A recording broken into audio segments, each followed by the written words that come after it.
আসসালামু আলাইকুম প্রিয় শিক্ষার্থীবৃন্দ, তোমরা সবাই কেমন আছো? আশা করি সবাই ভালো আছো।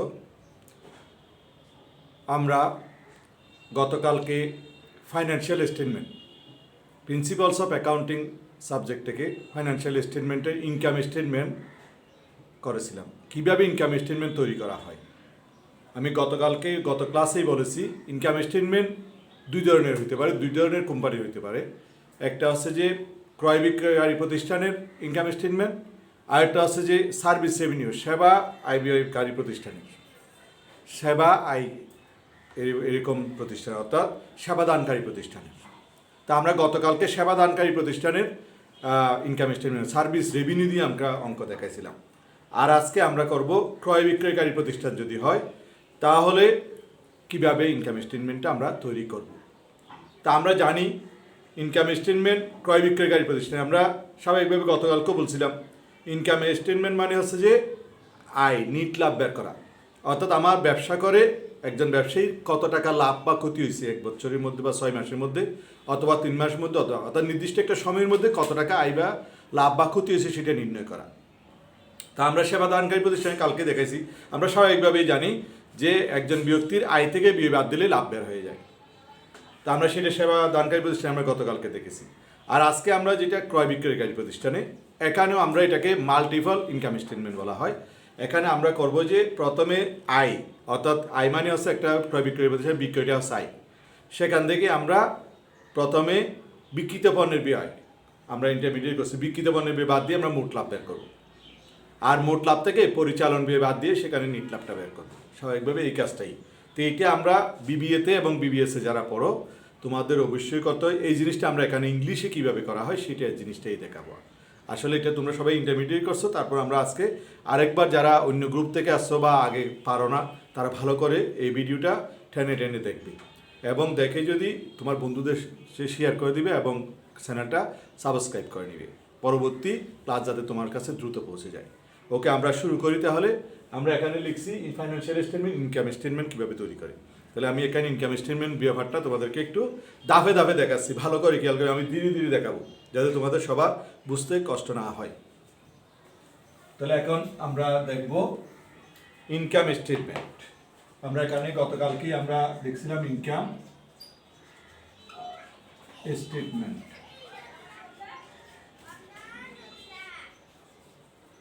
এটা আমরা গড় করছিলাম, টাকার গড় কয়টা করতে বলছিলাম? তিনটা টাকার গড় করবো সবসময়।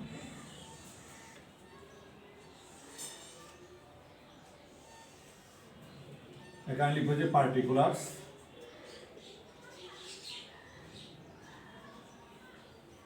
টাকা টাকা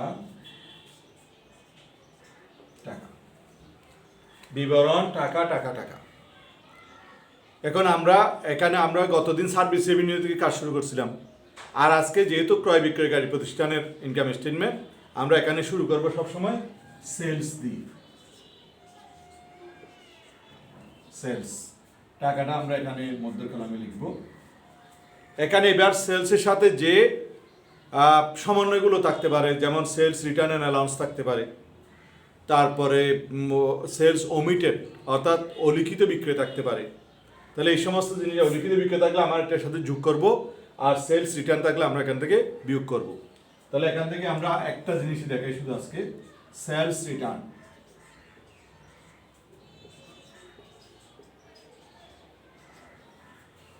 আমরা এখান থেকে বিয়োগ করে বাইরে দিয়ে দেব। এটাকে লিখবো যে আমরা নিট সেলস।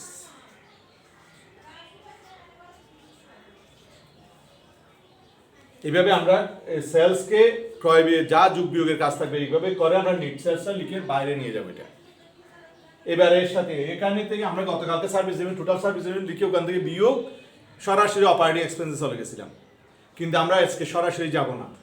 আমরা এখানে এটার সাথে আবার লেস দেব, যেহেতু এটি ক্রয় বিক্রয়কারী প্রতিষ্ঠান, আমরা এখানে লিখবো যে cost of goods sold,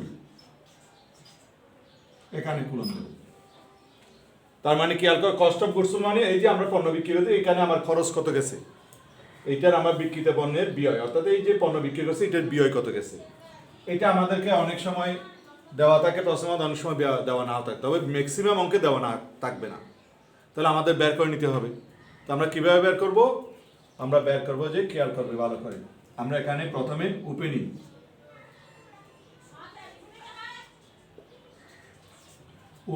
stock, opening stock বা ওপেনিং ইনভেন্টরি অথবা ওপেনিং মার্চেন্ডাইজ ইনভেন্টরি, এটা দুই তিন নামে আসতে পারে। ওপেনিং স্টক অথবা ওপেনিং মার্চেন্ডাইজ ইনভেন্টরি অথবা ওপেনিং ইনভেন্টরি, যে নামেই থাকুন না আমরা এটা প্রথমে লিখব। লিখে আমরা এখানে লিখব টাকাটা। এবার এর নিচে পারচেজ,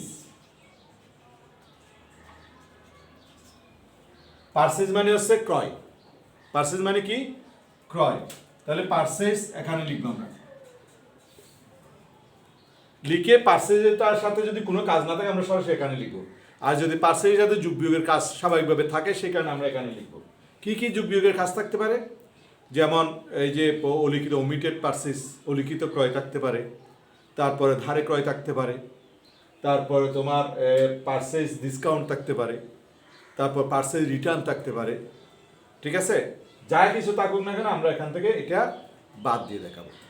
ঠিক আছে, অথবা পারচেজ তোমার অ্যাডভার্টাইজিং, ঠিক আছে, যদি পণ্য যদি বিনামূল্যে পণ্য বিতরণ যদি থাকে তাহলে সেটাও আমরা এখানে কি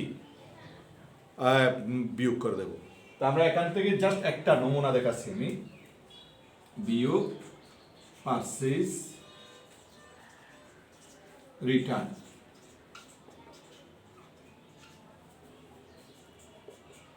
এটা বিয়োগ করে আমরা বাইরে নিয়ে গেলাম। এবার এর সাথে যোগ হবে সরাসরি ক্রয়ের সাথে সরাসরি যে সমস্ত ব্যয়গুলা অন্তর্গত অথবা রিলেটেড সেই জিনিসগুলো আমরা এখানে দেবো। যেমন ফ্রেট ইন অর্থাৎ ক্রয় পরিবহন, তারপরে ওয়েজেস মজুরি, এই সমস্ত ডক চার্জ, এই সমস্ত ব্যবহারগুলা এখানে আমাদের আসবে। তো আমি এগুলা থেকে শুধুমাত্র একটা উদাহরণ দিচ্ছি, ওয়েজেস। স্বাভাবিকভাবে আমরা, কারণ আমরা এখানে এটা হচ্ছে নমুনা অঙ্ক করার সময় বাইকগুলো আসবে, আমরা জাস্ট একটা জিনিস দেখাই এটা জিনিসটা করতেছি। এবার সবগুলো যোগ করলাম, যোগ করে এখানে লিখলাম। লিখার পর এবার এখান থেকে বিয়োগ ক্লোজিং স্টক,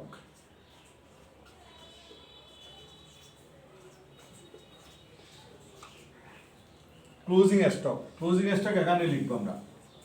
খেয়াল করে এখানে আমরা ওপেনিং স্টক দিয়ে শুরু। ওপেনিং স্টকের সাথে পারচেজ অথবা ক্রয়, অর্থাৎ ক্রয়ের সাথে ক্রয় রিলেটেড খরচগুলো, যে ডাইরেক্ট এক্সপেন্সেসগুলো আমরা এখানে লিখবো। লিখ করে যোগ করব, যোগে করে এবার ওখান থেকে ক্লোজিং স্টক কি করব? বিয়োগ করে দেবো। তাহলে বিয়োগ করে যেটা হবে সেটা বাইরে যাবে। এবার বাইরে যেটা গেল এখান থেকে খেয়াল করে বাইরে গেল। এবার বাইরে আমরা উপরে আগে থেকে নিট সেলস আছে, ওখান থেকে এইটা কস্ট অফ গুডস সোল্ড বের করে আমরা বাইরে আনলাম। এই সেলস থেকে কস্ট অফ গুডস সোল্ড বাদ দিলে যেটা হবে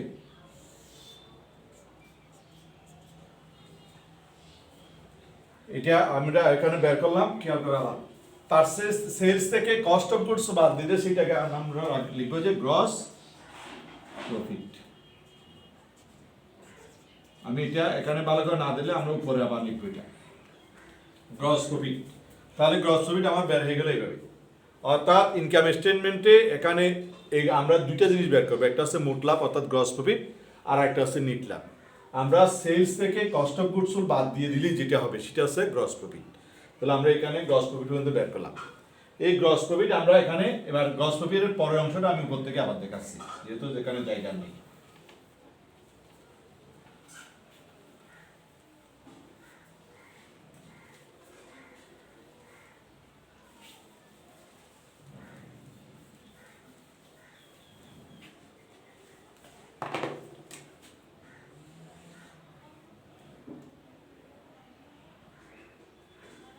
তাহলে আমরা এখানে গ্রস প্রফিট থেকে আবার শুরু করলাম।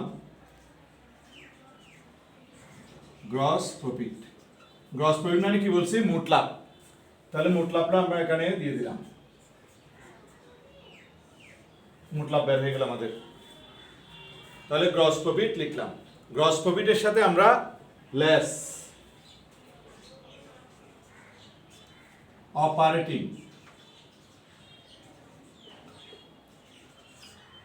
এক্সপেন্সেস কোলন দেব, অপারেটিং এক্সপেন্সেস দিয়ে কোলন দেব। তার মানে পরিচালন ব্যয়, মোট লাভ থেকে আমরা পরিচালন ব্যয়গুলো বাদ দিয়ে দেব। তাহলে পরিচালন ব্যয় আবার দুই ধরনের আছে। গতকালকে আমরা এক ধরনের করছিলাম, কারণ সেখানে বিক্রয় ছিল না সেখানে। আজকে কিন্তু আমরা দুই ধরনের পরিচালন ব্যয়, একটা হচ্ছে যে সেলিং আর একটা হচ্ছে অ্যাডমিনিস্ট্রেটিভ। অর্থাৎ একটা হচ্ছে বিক্রয় জাতীয় খরচ আর একটা হচ্ছে প্রশাসনিক জাতীয় খরচ। তাহলে আমরা এখান থেকে Roman 1 selling expenses,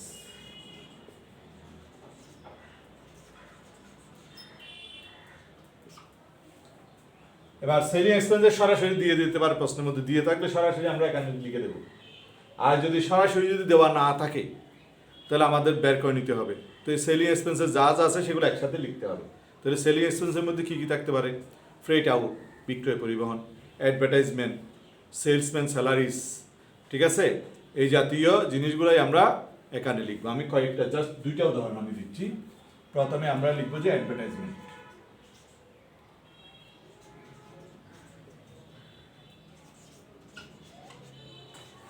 advertisement expenses, ঠিক আছে? আমরা টাকা লিখলাম।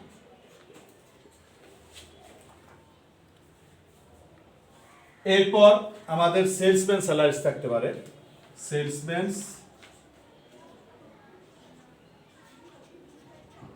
স্যালারিজ। যদি আমাদের টাকাটা আমরা যদি বকেয়া বা অগ্রিমটাকে এখানে লিখব, কিছু না থাকলে এখানে লিখবো আমরা, সামনে যদি আর কোনো কিছু না থাকে তাহলে আমরা এখানে লিখবো। আর যদি দেখা যায় যে এখানে বকেয়া আছে তাহলে আমরা এইখানে বাইরে লিখবো। তাহলে এখান থেকে এটার সাথে যোগ করবো আমরা, যোগ আউটস্ট্যান্ডিং অথবা পেয়েবল অথবা অ্যাক্রুয়েট, যে কোনো একটা লিখে যায়। বকেয়া মানে যে কোনো একটা থাকলেই আমরা অ্যাক্রুয়েট।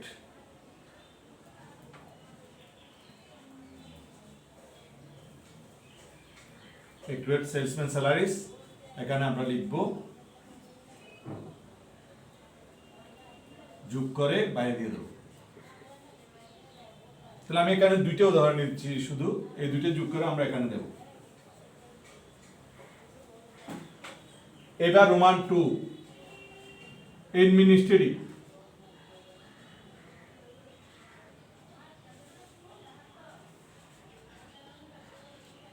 Expenses, administrative expenses. তাহলে অ্যাডমিনিস্ট্রেটিভ এক্সপেন্সেস কি? যেগুলা প্রশাসনিক ব্যয়, যেগুলো প্রশাসনের সাথে জড়িত, যেমন অফিসের ভাড়া, তারপর সাপ্লাইজ, এরপরে থাকতে পারে ইন্স্যুরেন্স, ঠিক আছে? তারপর অফিসের সেলসম্যানসের স্যালারি, এগুলা সবগুলা কি আমরা এখানে অ্যাডমিনিস্ট্রেটিভ এক্সপেন্সেস দেব। তো আমি এখান থেকে দুইটা উদাহরণ দিচ্ছি জাস্ট। প্রথমে রেন্ট, ভাড়া। ভাড়া যদি আবার শোরুমে ভাড়া হয় ওখানে উপরে চলে যাবে, রেন্ট আমরা এখানে দিচ্ছি। এবার ইন্স্যুরেন্স,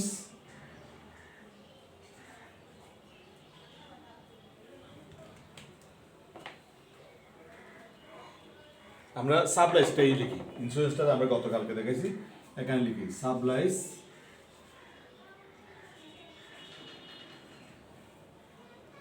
সাপ্লাইজ টাকা দেওয়া আছে, ধরো যেটা দেওয়া, যদি এক্সপেন্সেস শুধু যদি সাপ্লাইজ দেওয়া থাকে এটাকে আমরা স্বাভাবিকভাবে সম্পদ হিসাবে দেখি। কিন্তু যদি সাপ্লাইজ যদি তোমার এক্সপেন্সেস দেওয়া থাকে আমরা এখানে লিখব। শুধু সাপ্লাইজ থাকলে এটা আমরা ব্যালেন্স শিটে কারেন্ট অ্যাসেটস, আর যদি সাপ্লাইজ এক্সপেন্সেস থাকে তাহলে আমরা লিখবো এখানে। আর যদি রেওয়ামিলে যদি এরকম থাকে, সাপ্লাইজ দেওয়া আছে রেওয়ামিলে আর নিচে এসে বলছে সাপ্লাইজ অন হ্যান্ড, তখন কিন্তু আমরা একটা থেকে একটা বিয়োগ করে সাপ্লাই এক্সপেন্সেসটা বের করে নিতে হবে। তাহলে আমরা বের করে নিব বিয়োগ। এইভাবে আমাদের মনে করলাম যে সাপ্লাই সমন্বয় একটা আছে, যদি সমন্বয় থাকে আমরা সাপ্লাই এইভাবে লিখব, বিয়োগ আনইউজড, অর্থাৎ জমা আছে।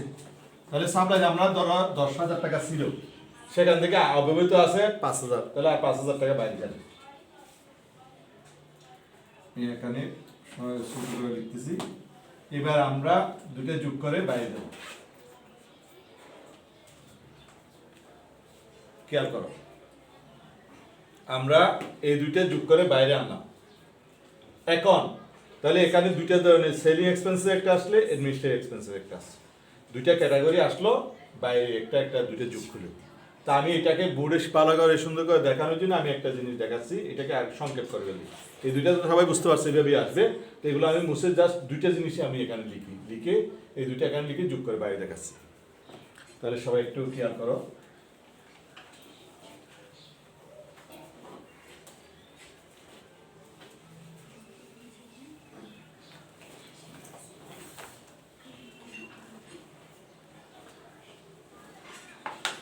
সেলিং এক্সপেন্সেস টাকা এখানে আসছিল, আমরা যোগ করে এখানে আনছিলাম। তা আমি সরাসরি এটা রোমান 2 অ্যাডমিনিস্ট্রেটিভ অ্যাডমিন এক্সপেন্সেস এটা এখানে আসলো, এবার দুটো যোগ করে বাইরে গেল। তাহলে খেয়াল করো, আমরা আবার বলছি অপারেটিং এক্সপেন্সেস দুটো যোগ করে, দুই ধরনের অপারেটিং এক্সপেন্স দুটো যোগ করে আমরা বাইরে আনবো। বাইরে এনে এবার এটা থেকে এটা বিয়োগ করে যেটা হবে সেটার নাম হচ্ছে কি নিট প্রফিট। সেটার নাম কি হবে? Net profit. Net profit. আর খেয়াল করে, এখানে আমি আর যাচ্ছি না, এখানে আমি শেষ করতেছি। তবে কথা হলো একটু বলি, এতটুকুতে আমাদের এখানে নিট প্রফিট আমি শেষ করে দিলাম, জাস্ট তোমাদেরকে, এর বাইরে আমি যাচ্ছি না। কিন্তু আমি গতকালকের অঙ্কে কিন্তু এই নিট ইনকামের পরে এখানে আমরা এইটুকু লিখে এটার নাম লিখছিলাম যে নিট অপারেটিং ইনকাম। এরপরে আবার নন অপারেটিং ইনকাম যেটাকে যোগ করছিলাম, নন অপারেটিং এক্সপেন্সেস যেটাকে বিয়োগ করছিলাম, এখানেও সেম জিনিসটা হবে নিচে। এখানে হবে অপারেটিং, এর যে এখানে যদি নন অপারেটিং ইনকাম বা এক্সপেন্সেস থাকে তাহলে এটাকে লিখবে যে অপারেটিং ইনকাম বা operating profit, net operating profit. এর সাথে নন অপারেটিং ইনকাম যোগ হবে, নন অপারেটিং এক্সপেন্সেস বিয়োগ হবে। বিয়োগ করার পর যেটা হবে সেটার নাম হচ্ছে ট্যাক্স। ঠিক আছে, ইনকাম বা প্রফিট বিফোর ট্যাক্স। আর ট্যাক্স যদি থাকে ওইটা, যদি ট্যাক্স না থাকে তাহলে ওইটাই নিট ইনকাম। আর যদি ট্যাক্স থাকে ওইটা বলবে ইনকাম বা প্রফিট বিফোর ট্যাক্স। আবার এখান থেকে বিয়োগ ট্যাক্সটা বাদ দেবে, তখন সে হবে নিট ইনকাম, নিট প্রফিট। এগুলো অঙ্কের সময় আসবে। জাস্ট আমি নমুনাটা একদম সংক্ষেপে নমুনাটা দেখাইলাম। আশা করি তোমরা এই নমুনা দুইটা যদি ফলো করো, গতকালকে আমরা সার্ভিস রেভিনিউ নমুনা ফলো করছি, আর আজকে আমরা ক্রয় বিক্রয়কারী প্রতিষ্ঠানের ইনকাম স্টেটমেন্ট আমরা দেখাইলাম। দুইটা মিলেই আমরা ব্যালেন্স শিট দেখাবো, যে দুইটা মিলে একসাথে, কারণ ব্যালেন্স শিট দুইটাই একই ধরনের হয়, সেই জিনিসটা আমরা ওখানে দেখাবো। তো আশা করি তোমরা সবাই বুঝতে পারছো। এই জিনিসটা তোমরা সংরক্ষণে রাখবা এবং বারবার দেখবা, অঙ্ক করার সময় কোনো সমস্যা হলে এখানে চলে আসবে, তখন পাবে। এইভাবে তোমরা এটাকে ফলো করলে আশা করি লাভবান হবে, উপকৃত হবে। ওকে, আজকের ক্লাস এখানেই শেষ। কোথা হবে, সবাই ভালো থাকবে।